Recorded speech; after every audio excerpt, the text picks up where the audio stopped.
In this video tutorial, you will learn how to disable WordPress themes using cPanel.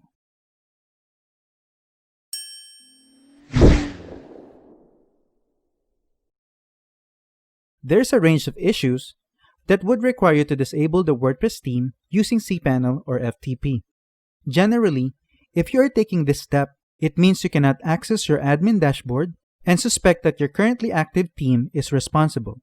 In this tutorial, I will show you how to disable your WordPress themes using cPanel.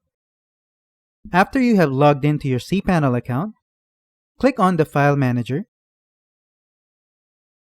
Since I am working on my subdomain, I will look for that folder.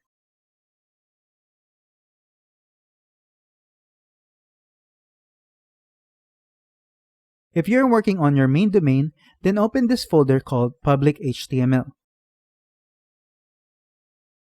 Double-click on the folder to open it. This is where all our WordPress files are located. Look for the folder named WP Content. Double-click on it to open the folder. Here you can see we have another folder called Themes. Double-click on it to open the folder. And here you will see all the themes that you had installed on your website. Now you have to deactivate the current theme on your website. To do that, go to the currently active themes folder. For me, that is the Astral theme folder. Right-click on the folder, then click on Rename. You can just delete an alphabet or add one, and that would do. Alright, deactivated. Then click here on Rename File. Now reload your WordPress site to see if the error you encountered is fixed. If it now loads correctly, this means an error in your theme was the cause of the issue.